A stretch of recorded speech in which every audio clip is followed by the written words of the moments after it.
Buenos días para todos. Como el doctor Carlos Restrepo ya les dijo, el día de hoy vamos a hablar de sífilis ocular. Entonces, para empezar, algo de historia de la enfermedad. Digamos que es una enfermedad de origen no muy clara, no está muy claro si eh, es europea o americana.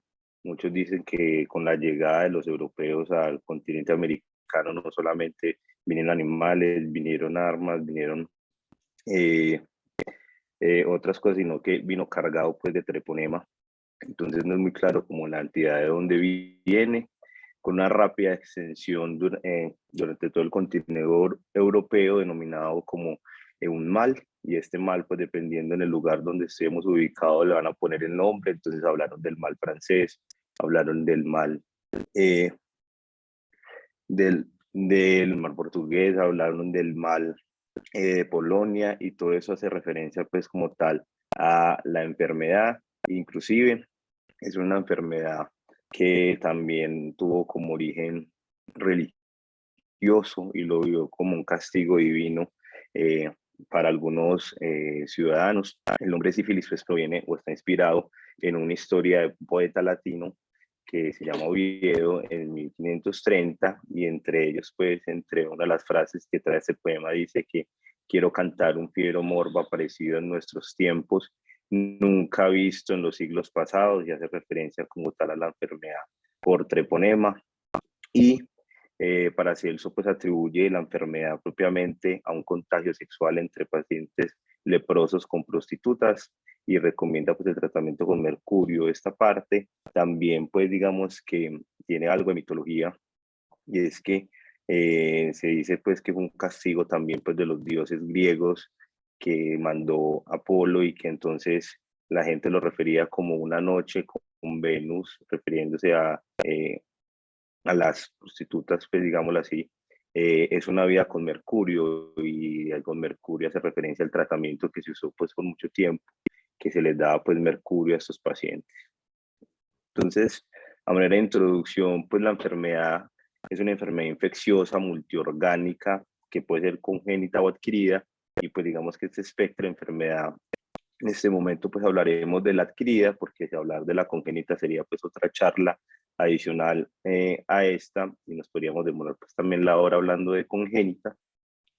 Sabemos muy bien toda la historia natural de la enfermedad, sabemos muy bien cómo son los estadios de la enfermedad, y todo esto pues secundario a estudios pues muy crueles que en algún momento se hicieron, como el de Tuskegee en Estados Unidos, en donde dejaron evolucionar a todos los pacientes con sífilis de raza negra y miraron cómo iba transcurriendo la enfermedad sin darles ningún tipo de tratamiento, y en ese momento ya había el tratamiento para la enfermedad.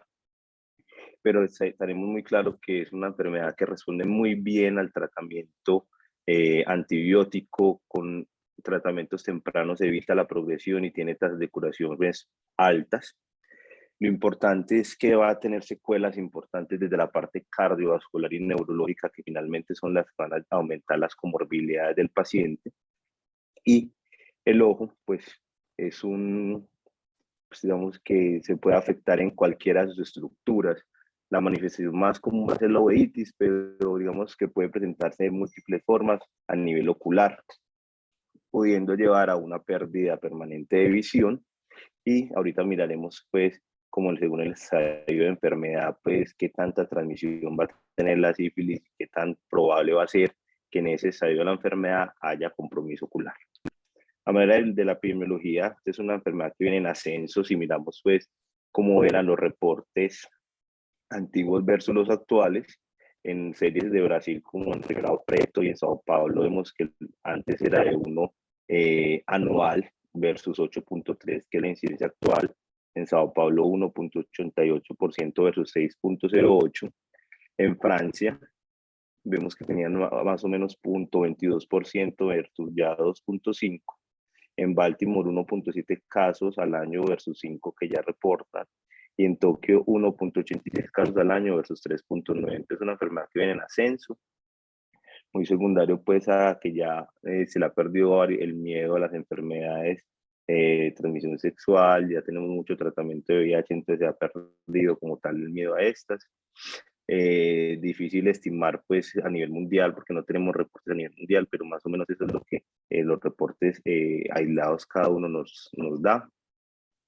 Si miramos en una serie pues de Eslami y colaboradores, de todos los pacientes que tenían sífilis, solo el 1.1 presentó pues compromiso ocular, pero que es muy importante el compromiso ocular, que para el estudio de Landry y colaboradores, el compromiso ocular fue la principal manifestación de un compromiso en el sistema nervioso central y una neurosífilis temprana. Entonces es la importancia de la entidad, porque hablar de sífilis ocular es igual a que vamos a descartar el compromiso meningio en estos pacientes. Hay unos factores ya demostrados, como el sexo, entonces es más común en hombres con series desde el 58 hasta el 100%. La edad es más común a la quinta década de la vida. En la etnia, pues previamente era más de raza negra, pero ahora pues ya se están mudando blancos, también hispanos. Y es clara la coinfección con VIH, que estos pacientes pues son más hombres los que tienen coinfección con VIH, y no se sabe pues el comportamiento exacto con la terapia HAART, pero sí se sabe pues que ha disminuido el impacto de este. No voy a hablar de la patogénesis en general de la enfermedad, sino como lo competente a la parte ocular, porque la patogénesis de la enfermedad sistémica pues también es bastante amplia, pero lo que sabemos es que hay un daño del tejido ocular, todo secundario a un proceso inflamatorio del huésped.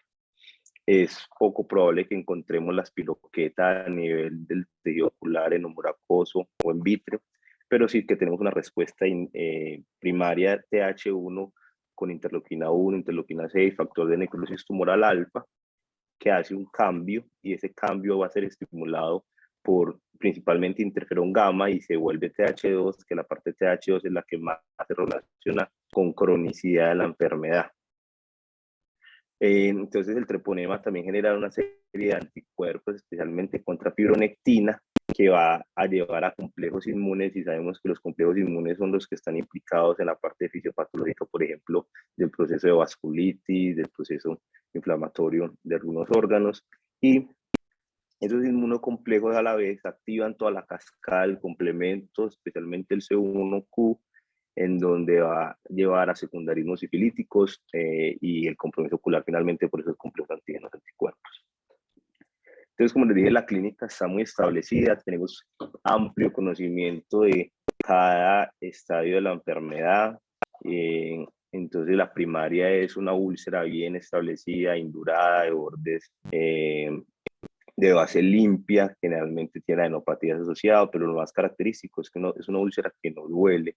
Y al no doler, en muchas ocasiones los pacientes no identifican o no consultan o no saben que tienen la enfermedad, porque generalmente puede dar, por ejemplo, en el prepucio, en el introito vaginal, donde no son fácilmente visibles, entonces no se consulta. Adicional es autolimitada, con o sin tratamiento, entonces el paciente no va a consultar y va posteriormente a evolucionar a estadios más avanzados de la enfermedad. En esta primera etapa no es común tener un compromiso ocular. El secundarismo, que el secundarismo pues ya es un proceso de diseminación hematógena de la espiroqueta, en donde el paciente ya va a tener rash, va a tener la linfadenopatía, va a tener la fiebre, puede tener las artralgias. Allá sí es común que se presente el compromiso ocular. La latencia de la enfermedad que se vive en temprana y tardía, dependiendo de si va más allá del año o menos del año, y en esta pues no tenemos evidencia de enfermedad sistémica, como le dice la palabra latencia, pero sí de enfermedad serológica, y es la parte donde más común va a ser el compromiso ocular. Entonces, cuando el paciente está totalmente asintomático, no tiene nada, no recuerda que le dio úlceras, no recuerda nada, simplemente llega a la consulta por algún tipo de compromiso ocular. Y ya las terciarias, donde ya tenemos el compromiso vascular, el compromiso cardíaco, el compromiso del sistema nervioso central. Entonces, solamente para mencionar algo de la clínica, tenemos la inoculación, la sífilis temprana, que se presenta más o menos a la primera o sexta semana después de la inoculación, y esto, pues, como vimos, es el chancro, que ese chancro puede evolucionar a secundarismo o limitarse. El secundarismo, dijimos que es la parte de diseminación hematógena de la enfermedad, donde tenemos la espiroqueta en sangre, y digamos que es la parte de pronto más infecciosa de la enfermedad. ¿Qué pasa? Ese paciente puede evolucionar a las fases latentes, que dijimos que era temprano o tardía, y esa latencia, 33 se van a curar solos, otro 33 va a ser esa pues, latencia asintomática y el otro va a ser la sintomatología. Y esa sintomatología implica que va a ser una terciaria benigna, una tardía benigna, en donde solamente tenemos el compromiso óseo y cutáneo, que son las gomas, la parte cardiovascular, con la endarteritis, con la ortitis, con los procesos aneurismáticos, y la neurosífilis con la tabes dorsalis, con el compromiso nervioso, con parálisis general progresiva o con la parte meningovascular.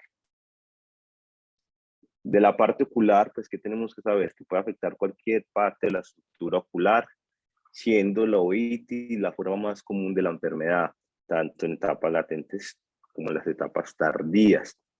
En muchos pacientes puede ser la primera manifestación y, como sabemos, muchas veces llegan pacientes con compromiso inflamatorio, sin antecedentes, y salen siendo pues un proceso de sífilis. Es claro que no tiene distinción, esto no es una enfermedad de inmunosuprimidos, esto puede comprometer a un paciente inmunocompetente.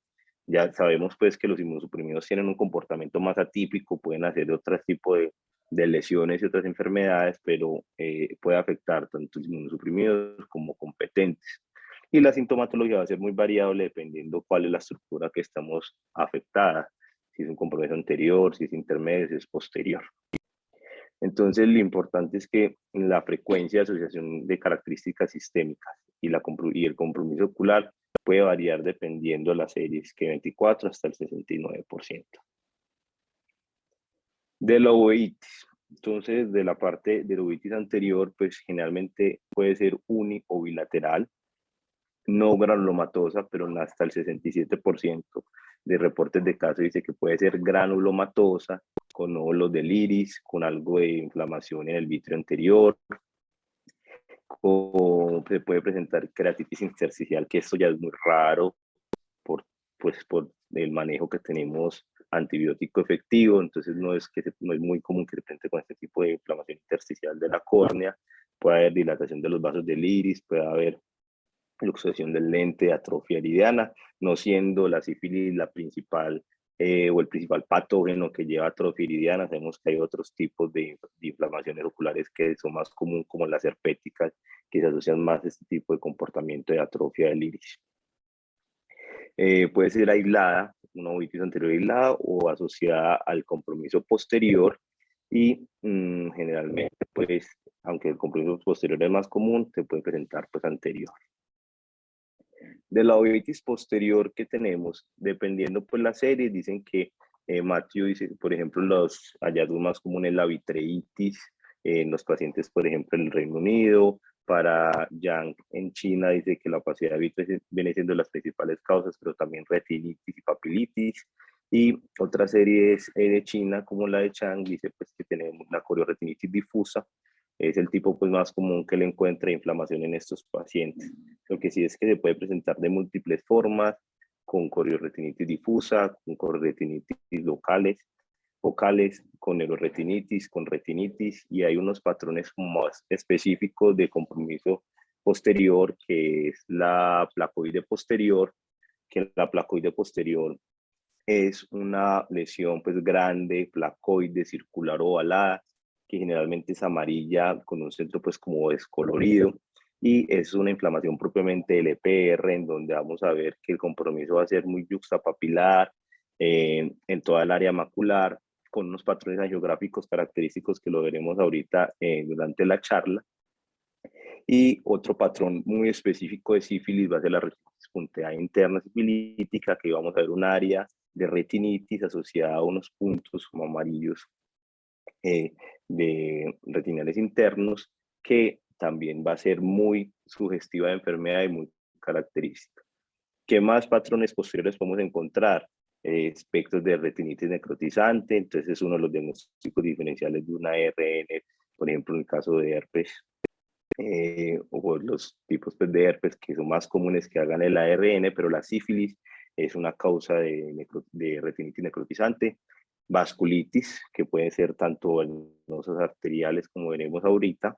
Uveitis intermedia, que es menos común que se presente solo aislado una intermedia, o panuveitis. Entonces acá tenemos en la foto pues más superior cómo se presenta pues típicamente una placoide. La placoide pues dijimos que es la lesión retiniana externa, activa, que pues los bordes no son elevados, son amarillentos, pálidos, y como vemos pues se extiende como hacia anterior y vemos la placa pues bien establecida. Adicional, pues si vemos acá, este paciente tiene un compromiso pues también del nervio, entonces tiene una papilitis, tiene hemorragia, tiene el componente angiográfico en las fases medias. Vemos cómo empieza a haber hiperfluorescencia en esa placa que estamos viendo inicialmente en el paciente en la foto color, y como fuga, pues como el nervio pues está también con hiperfluorescencia y esto es lo que pues con la hemorragia, y en etapas más tardías vemos ya propiamente la placa por la tensión que tiene, y ya pues el nervio obviamente pues como está inflamado con la hiperfluorescencia. Entonces eso es como se comporta pues una placoide posterior, que es una de las hallazgos característicos de sífilis, y la otra pues es la retinitis interna punteada, que vemos una área francamente de retinitis, en, perdón, una área pues de retinitis, y vemos esos puntos internos de la retina que son muy sugestivos de la enfermedad. Adicionalmente, pues uno puede encontrar que el paciente puede tener vasculitis, como vemos acá. En todas las fotos que vemos inferior, el paciente tiene un compromiso del vitrio importante que nos da la opacidad de medios. Acá también tiene la papilitis, pero si vemos acá, por ejemplo, en esta región nasal del nervio, vemos cómo tiene el compromiso pues de inflamación retiniana con los puntos pues que son como característicos de la enfermedad. Entonces, el compromiso posterior vimos que puede presentarse de múltiples formas: la conjuntivitis focal, puede haber desprendimientos serosos, puede haber papilitis, puede haber vasculitis con otros signos asociados.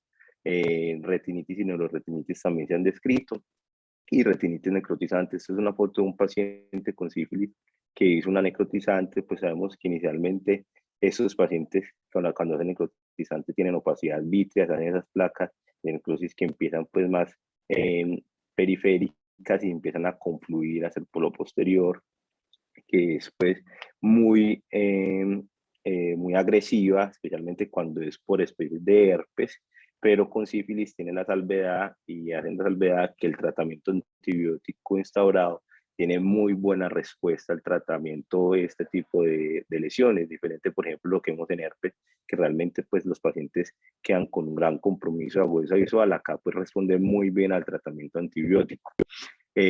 Las formas de vasculitis, como mencionamos, pueden ser tanto venosas, arteriales, como frozen branch, con las venosas, siendo entre las venosas arteriales más común la parte arterial que haga angeitis.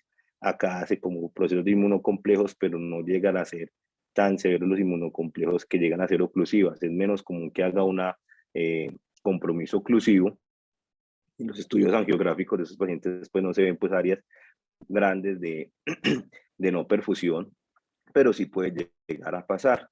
Y el frozen branch, que también pues lo vemos en otras infecciones, como por ejemplo citomegalovirus, sífilis lo podría estar causando, y tenerlo como ahí como un diagnóstico diferencial cuando tengamos este tipo de patrón vasculitis.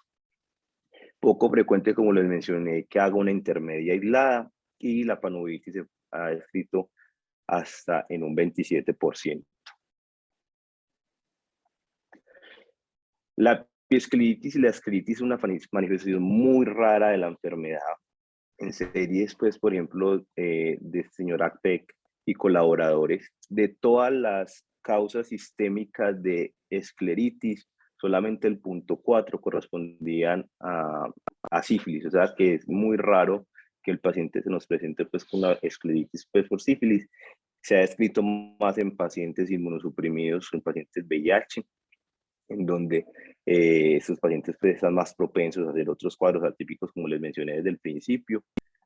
La respuesta al tratamiento antibiótico es muy buena y es adecuado, y puede estar aislada la escleritis o la piescleritis, o asociado a un proceso inflamatorio intraocular con uveitis.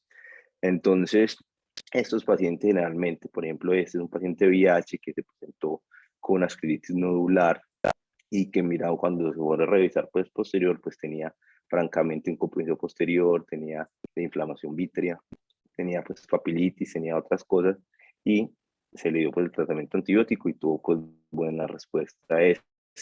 Pero entonces en estos casos es muy atípico, más asociado a inmunosupresión, y podría ser pues una manifestación temprana en ellos. Con el nervio óptico, entonces, se puede presentar una papilitis aislada, solamente el compromiso del nervio o asociado a otro compromiso.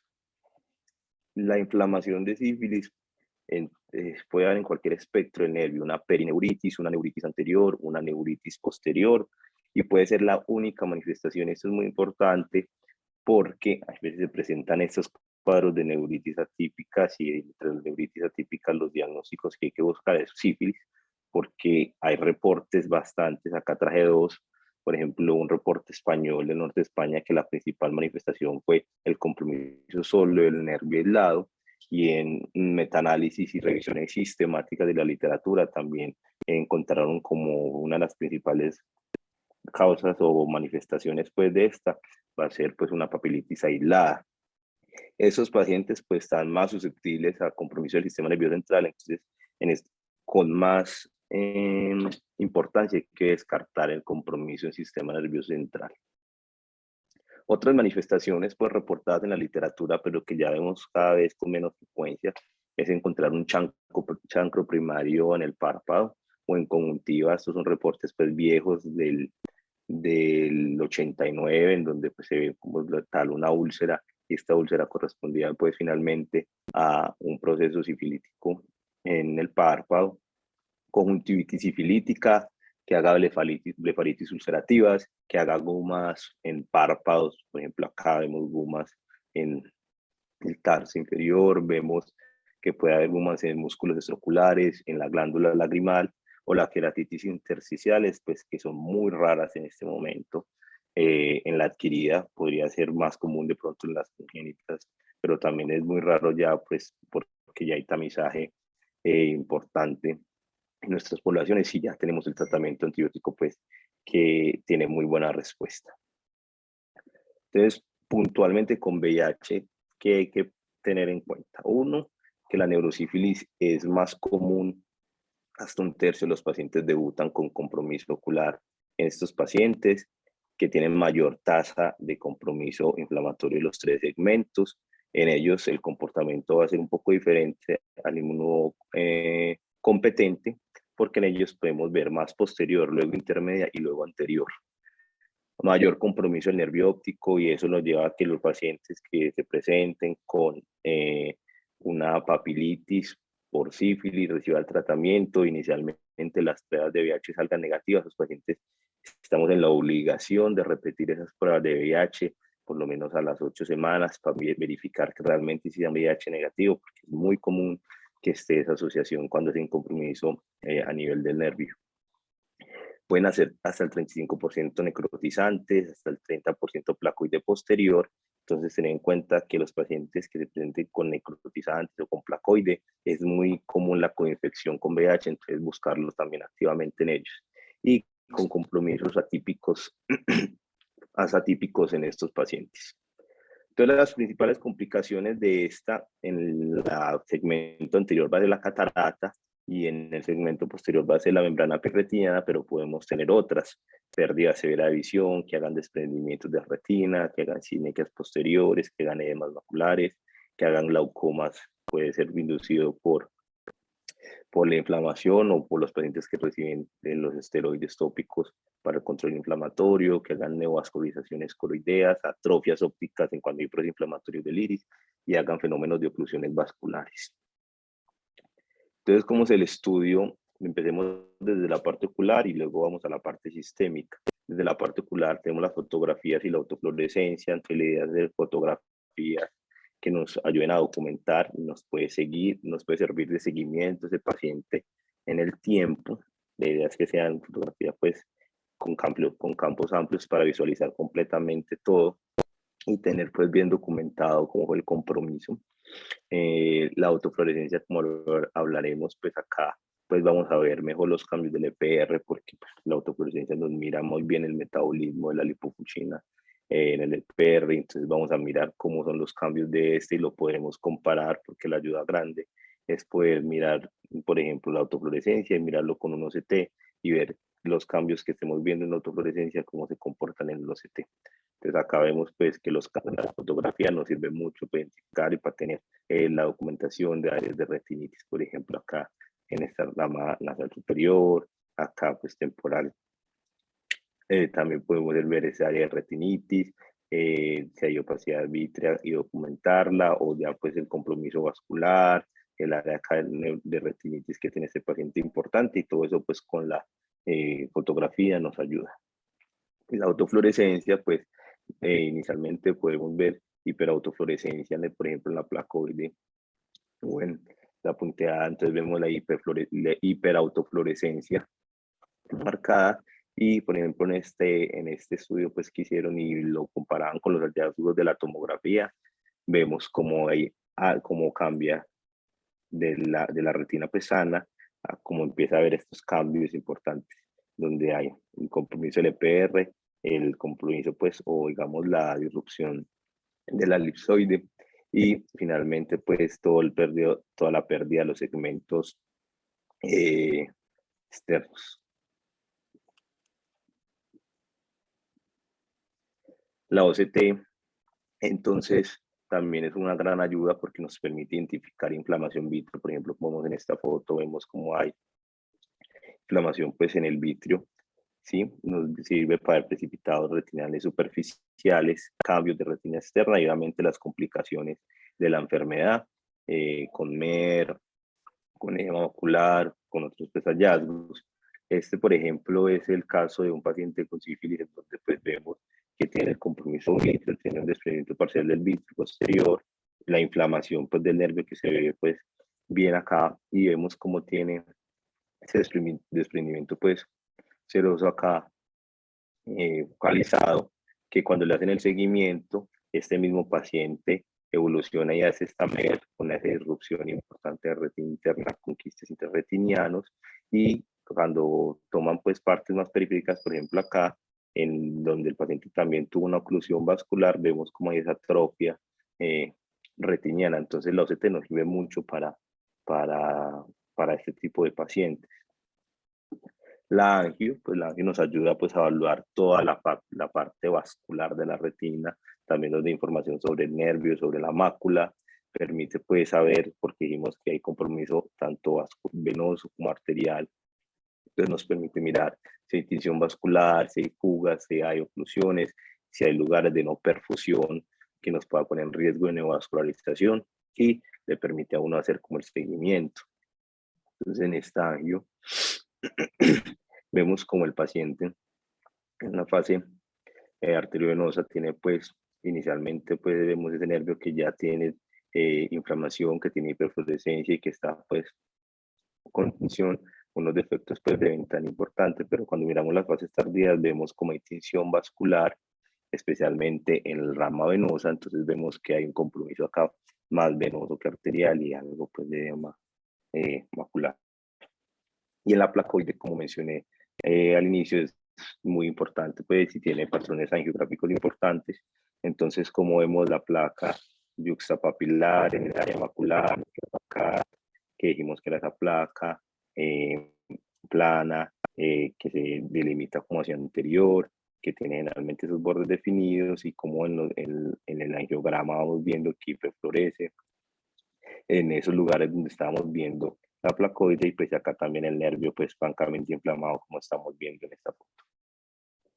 Y adicional, la angiografía nos sirve porque podemos ver el seguimiento de estos pacientes con el tratamiento. Este es un paciente con sífilis que se le hizo una angiografía y posteriormente a las 2 semanas del tratamiento se le hizo pues una control, y ven cómo hay ese cambio pues de mejoría tanto en la hiperfluorescencia a nivel macular y a nivel pues nervioso. En los estudios sistémicos, entonces tener en cuenta que los análisis serológicos son fundamentales para el diagnóstico. Tenemos diferentes pruebas, las pruebas no treponémicas y treponémicas. Las pruebas no treponémicas son los marcadores de enfermedad reciente y activa, y generalmente están presentes después de pues dicen que entre la primera y la sexta semana del chancro primario empiezan a estar positivas. Hay un estadio en donde hay una atenuación inmunológica por la respuesta del paciente en donde las fases tardía, latente tardía o terciarias pues podrían encontrarse en DILs bajo o inclusive ser negativas. Y tener en cuenta que estas pruebas no treponémicas pues, podemos tener efectos como el efecto de prozona, que es un falso negativo. ¿Qué significa este? Que un paciente con sífilis, con títulos altos, por ejemplo, de una prueba no treponémica, digamos que es como neutralizado por los anticuerpos contra treponema, y entonces hay como esa combinación anticuerpo, y cuando se va a hacer la prueba del laboratorio, el laboratorio no identifica, digamos, esos antígenos y sale negativa. Entonces los pacientes que tengamos alta sospecha de sífilis y nos salga negativa, podemos pedir una segunda prueba haciendo pues una prueba de diluciones para que ya hagan dilución del suero del paciente, y si inicialmente sale negativa, pues nos salga positiva si realmente sí está enferma. Este es un efecto que no es ya muy común porque era más común con las pruebas cualitativas que solamente reportaban positivo o negativo. Ya como tenemos pruebas cuantitativas que nos reporta exactamente los DILs, ya pues no es tan común este tipo de efecto, pero como para tenerlo en cuenta. Siempre incluir pues ambas, como mencionaremos ahorita en los algoritmos del diagnóstico, pues la idea es siempre incluir ambas, y adicional, las pruebas no treponémicas nos van a servir en el seguimiento, porque para saber si el paciente respondió al tratamiento o no respondió, o debemos buscar más, pues digamos que tenemos unos criterios de curación. Entonces la que nos da el marcador de esto son las pruebas no treponémicas. Las pruebas treponémicas, pues están pues las pruebas de aglutinación y las pruebas de absorción. La más común, pues yo creo que acá en su medio la FTABS, que son pruebas de absorción de anticuerpos. Estas son huellas inmunológicas, solamente nos dice que el paciente en algún momento de su vida, puede ser en este que lo estamos viendo con un ataque agudo, o previamente estuvo expuesto al treponema, pero no nos da marcador de enfermedad aguda. Es positiva desde el secundarismo. Generalmente en la fase primaria no tenemos prueba positiva treponémica, y tampoco nos evalúa la respuesta al tratamiento. Nosotros no seguimos a los pacientes con una prueba treponémica para saber si respondió o no al tratamiento. Por eso están las pruebas no treponémicas. Realmente las pruebas treponémicas se pide una vez y no hay necesidad de volver a repetir si sale pues positivo. Y hay otras pruebas como la inmunocromatografía, que tampoco diferencia el estadio de la enfermedad. Entonces, esto, por ejemplo, es el algoritmo de la CDC, en donde dice que si empezamos con una prueba no treponémica, por ejemplo, el RPR, nos sale no reactivo, pues dice que es negativo. Pero si sale reactivo, nos obliga a hacer una treponémica. Si sale positiva, es sífilis; si no sale positiva, no es sífilis. Y si inicia por las treponémicas, pues si no sale reactiva, dice que es negativo. Pero si sale reactiva, está obligado a hacer las no treponémicas. Con la no treponémica positiva, pues es sífilis, y con la no treponémica negativa lo obliga a hacer una tercera diferente, una segunda diferente treponémica que nos dice si es reactiva sífilis, o si no es negativa, no hay sífilis. Pero como dijimos, en la inflamación en todos los pacientes, por ejemplo, oftalmología, que se presenten ante la sospecha, la idea es siempre empezar a hacer las dos simultáneas para saber a qué nos estamos enfrentando, y siempre descartar VIH, como hemos mencionado pues durante la charla. El análisis del líquido cefalorraquídeo es mandatorio, es una obligación, va ligado. Compromiso ocular por sífilis es igual a que hay que hacer una posición lumbar y descartar compromiso en sistema nervioso central. Hablar de compromiso ocular no es igual a hablar de neurosífilis, pero al hablar de compromiso ocular sí estamos obligados a descartar una neurosífilis, y como mencionaremos el tratamiento, pues el tratamiento va a ser igual, pero estamos obligados siempre a estudiarlo en sistema nervioso central. Entonces a todos los pacientes de sífilis ocular es igual a punción lumbar, tengan o no tengan síntomas neurológicos; si los tienen, pues mucho más. Allá le hacemos diferentes pruebas, se le hace el citoquímico, donde vamos a encontrar pleocitosis, proteinorraquia, la glucosa consumida. Le hacemos pruebas no treponémicas en líquido cefalorraquídeo, que la sensibilidad es muy variable, pero la especificidad es muy buena. Es decir, una prueba no treponémica en líquido cefalorraquídeo, en la dilución que sea la más pequeña de la dilución, eso es igual a sífilis en sistema nervioso central. Y siempre repetir la punción 6 meses posterior al tratamiento. Si miramos los estudios que hay de pruebas pues, en humor acuoso, como desde el principio les mencioné que es raro tener pues, el troponema como tal en el componente, pues nadando en el humor acuoso, pero sí se han hecho estudios evaluando en pacientes inmunosuprimidos cómo se comportan las pruebas treponémicas. Acá en ese estudio lo hicieron pues con TPHA, que es un estudio pues de hemaglutinación, y cogieron los pacientes, unos con panuveitis, otros con retinitis bilateral, y miraron cómo era el compromiso de las no treponémicas en suero, cómo era el compromiso de la treponémica en suero y cómo era el compromiso en el humor acuoso. Realmente, conclusiones de ese estudio simplemente es que es complemento, eso no reemplaza, pero si miran acá, el paciente que tenía mayor DILs en el humor acuoso, pues mayor diluciones de esta prueba de hemaglutinación, es el paciente que, por ejemplo, no respondió al tratamiento, porque esta es la columna de post-tratamiento, y si miramos, empezó con una RPR de 1,32 y el paciente post-tratamiento está en 1,32. O sea, ese paciente no tiene un criterio de curación y semejantemente es el que tenía más diluciones en el humor acuoso. Entonces, posiblemente en algún futuro tendrá alguna relevancia. Pues por ahora es un complemento, no reemplaza los estudios serológicos y hay que tenerlo pues ahí presente. Entonces, en el diagnóstico, acá está la clasificación del SUN del 2021, en donde nos dice que un paciente que se presente con una uveitis compatible con la presentación, que sea anterior o anterior intermedia, posterior con uno de los siguientes: una placoide posterior, una multifocal, una necrotizante o una retinitis vascular, una vasculitis retiniana. Ese paciente tiene una sífilis ocular. Esto en presencia de una prueba positiva treponémica y no treponémica, o una prueba treponémica positiva, o dos pruebas treponémicas positivas diferentes, y la exclusión pues es el paciente que ya estuvo previamente tratado y bien tratado. Y solamente para mencionar unos diferenciales, la toxo pues en nuestro medio siempre pues un diagnóstico diferencial, la principal causa pues de inflamación en nuestro medio, afecta a cualquier tejido ocular también da enfermedad granulomatosa. El diagnóstico también es complejo, incluye la sintomatología, la imagenología, las pruebas cutáneas. Y, ay, perdón, dije es tuberculosis. La tuberculosis pues que nuestro medio es endémica, y que acá es difícil el diagnóstico y que siempre partimos pues de una presuntiva tuberculosis ocular. Acá tenemos otros hallazgos adicionales, que estos pacientes hacen compromiso pues vascular más importante, hacen compromiso venoso, que hacen otros hallazgos como las coroiditis serpiginosas, y que hay estudios adicionales como la tuberculina que nos ayudan a enfocar al paciente, con el IGRA en los pacientes, pues medir el interferón gamma, esos pacientes que están con inmunosupresiones importantes, y con los estudios sistémicos, pues con la radiografía de tórax y los demás estudios.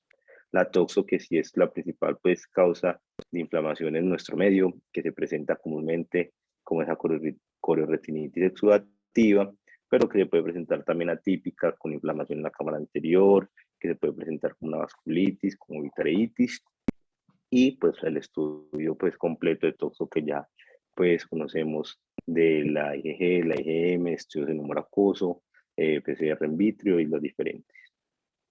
Otros como el CMV, que es más común en los pacientes inmunosuprimidos, pero con inmunoparálisis importantes, con CD4 menores de 50, más en pacientes VIH, y que van a presentar con otros patrones, también hacen compromiso pues retinianos, áreas de necrosis, con esas hemorragias más típicas de CMV, o la enfermedad herpética, que es devastadora, como hemos mencionado, que es un diferencial del ARN, el herpes es también acá la sífilis, hace vasculopatía oclusiva, puede hacer inflamación del vitrio, inflamación de cámara anterior, las variantes pues, inmunosuprimidas en inmunosuprimidos con el POR, y el tratamiento pues siempre se empieza empírico, y ya entre los estudios lo que vaya saliendo pues se va tratando. y otras como la Sarco, como el BOC, como el Bechet, como los enmascarados, que también hacen parte de los diagnósticos diferenciales de la enfermedad. Entonces, del manejo médico, que es fundamental, pues porque tenemos un agente infeccioso bacteriano que es supremamente silvestre, que puede ser de las únicas bacterias en este momento que son tan sensibles a penicilina.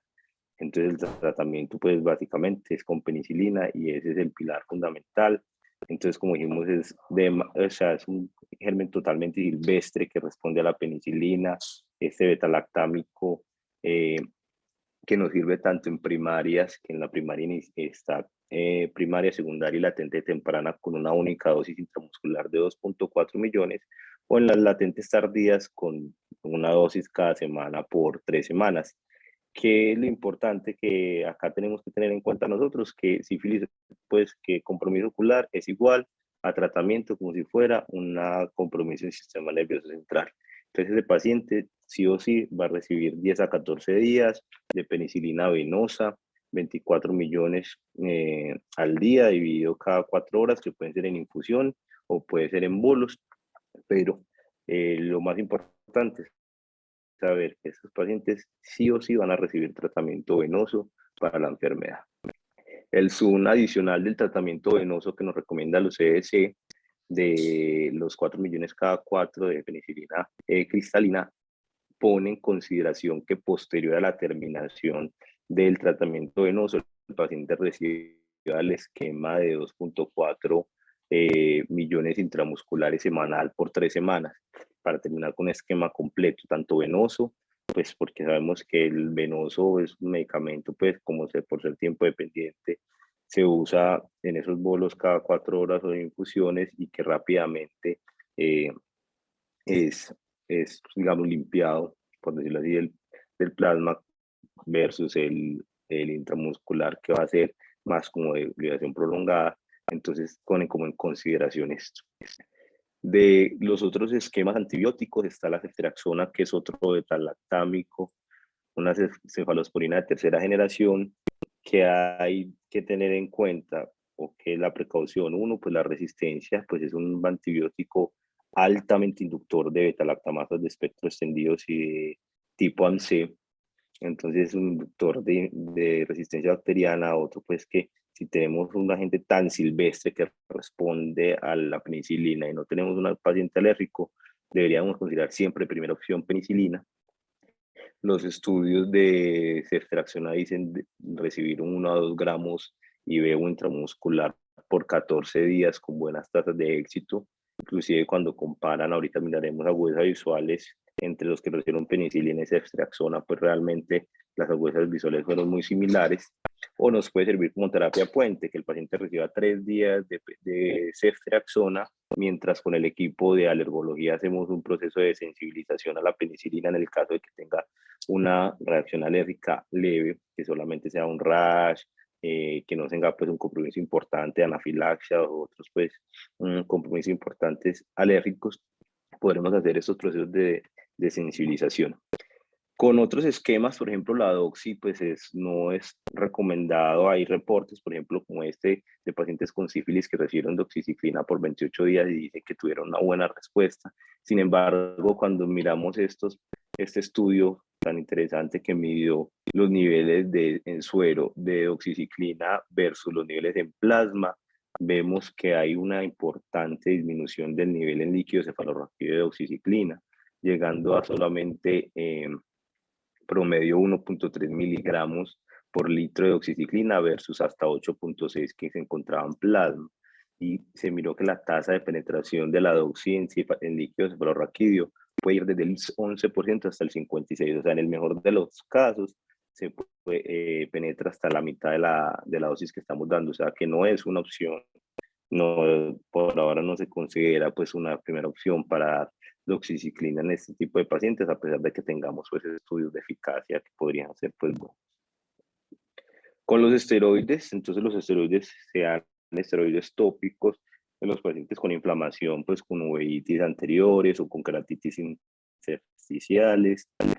Se han descrito con esteroides sistémicos. Sin embargo, pues esos pacientes que recibieron esteroides sistémicos se han asociado a fracaso en el tratamiento, a fallas, a recaídas, a aumento de sobreinfección bacteriana o aumento de otras infecciones virales que pueden estar ahí latentes, cuando sí son realmente útiles los esteroides sistémicos en reacciones como la de Richard-Scheimer, que es una reacción en donde cuando el antibiótico empieza a hacer su acción sobre el treponema, libera todos los antígenos del treponema y todos los antígenos hacen una reacción inflamatoria importante, con que hacen fiebre, que hacen exantemas, que hacen mialgias, que hacen artralgias, que inclusive a nivel ocular empeora la uveitis, empeora la inflamación, empeora la vitritis, puede empeorar como todo el proceso vascular.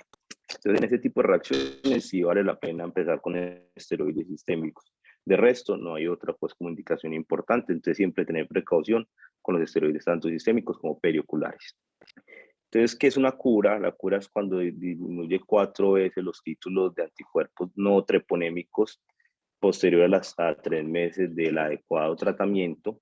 Si no se logra siempre buscar qué pasó, entonces de pronto no hicimos punción lumbar y tenía una infección en el sistema nervioso central asociado, es un paciente que tiene VIH, es un paciente que tiene otra infección adicional. Para la recurrencia o para la no curación, digamos que se han hecho esquemas de 2.4 millones de benzatínica semanal por 3 semanas. Y para nosotros, pues en la evaluación de la oftalmología, la curación significa que, o curación no, pues la respuesta al tratamiento significa que baje 2 cruces de células en la cámara anterior, 2 cruces de vítreo, y la resolución de cualquier compromiso ocular debe ser más o menos al mes después del tratamiento. Entonces eso es lo que debemos buscar nosotros pues en la parte de oftalmología. El pronóstico tiene un buen pronóstico si el manejo es temprano y el manejo pues realmente muy asequible en cualquier lugar se encuentra la penicilina y como vimos afortunadamente es una bacteria silvestre que responde pues a penicilina. El 92% de los pacientes terminan con buena agudeza visual hasta mejor de 20-40.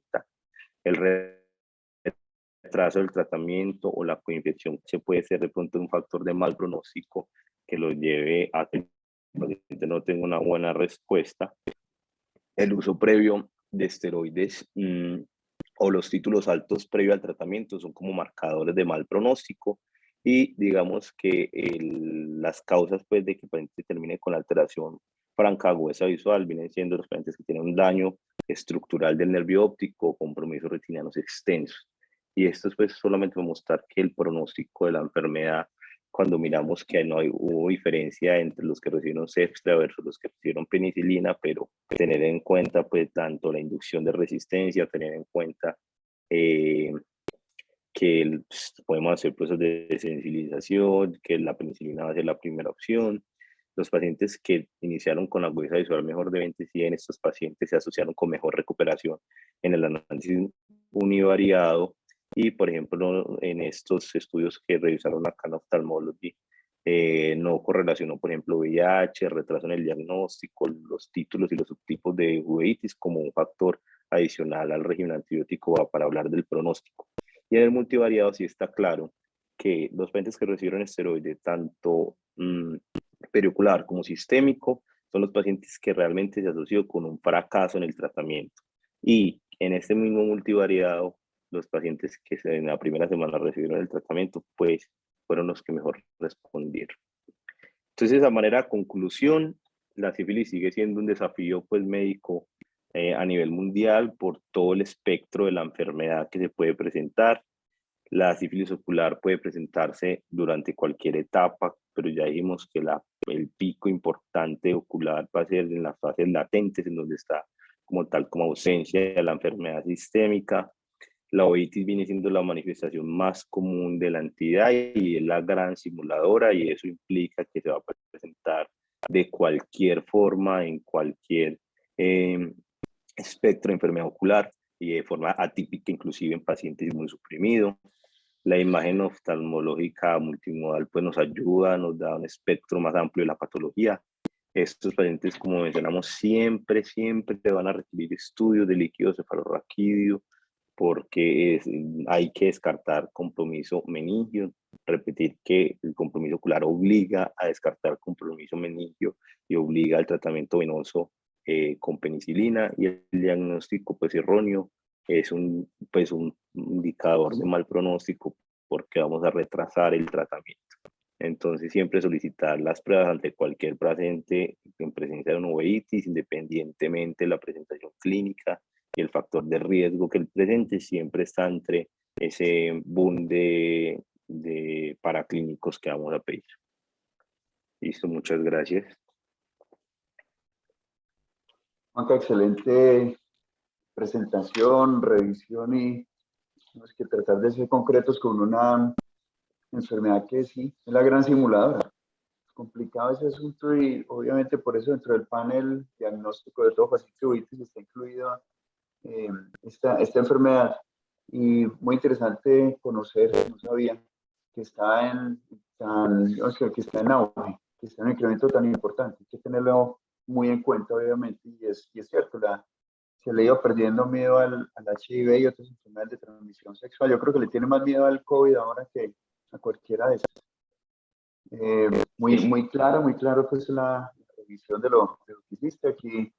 La doctora Rosa Adriansen dice: muchas gracias, excelente presentación. No sé si alguien tiene alguna pregunta o quiere aclarar algo de lo que Juanca nos dejó aquí como información. Les recuerdo que queda grabada la conferencia por si quieren ver más adelante, porque también tiene mucha información relevante desde el punto de vista diagnóstico y también como el abordaje de las otras enfermedades que le pueden asociar o parecer. No sé si alguien quiere dar algún comentario. Aquí Marcos, Laura te felicita, Marisabel también. Así que excelente, hombre Juan. Muchas gracias por compartir esta información. A ustedes. Muy bien, Juan Carlos. Muy bacana la charla. Te felicito. Muchas gracias, doctor. Sí, aquí volviendo de nuevo pues a los staff de este año, porque los miércoles recuerden que estamos haciendo lo de esta acreditación, pero vamos a iniciar dentro de pronto también lo de las reuniones de los miércoles. No, Mónica, aquí también te felicito desde su convalecencia. No, Juanca, muy bien. Bueno, perfecto, muchas gracias. Cami, súper bien.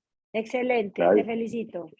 Muchas gracias, profe. Cris, una pregunta. No sé si a usted, pues, con la oportunidad de esas presentaciones en párpado que mostraba Juanca, porque yo no recuerdo haber visto ninguna. Yo nunca he visto una. Nunca. Sí. Pues es que eso es demasiado raro, yo no sé. Pues yo nunca he visto una, la verdad. Sí, pero también Sí, eso es muy raro. Y los reportes de casos son muy antiguos, pues, y las fotos eran hasta blanco y negro, pues, en el reporte de casos. Ajá. De Yo que se nunca he encontraban visto. de eso. Son, pues, son casos, Yo pues, no ya sé si es muy... que a uno Y se le además, pasan, pues... pero pues no, yo nunca he visto.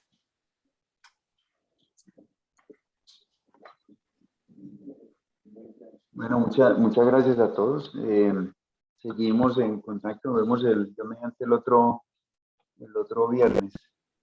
Muchas gracias de nuevo por la presentación.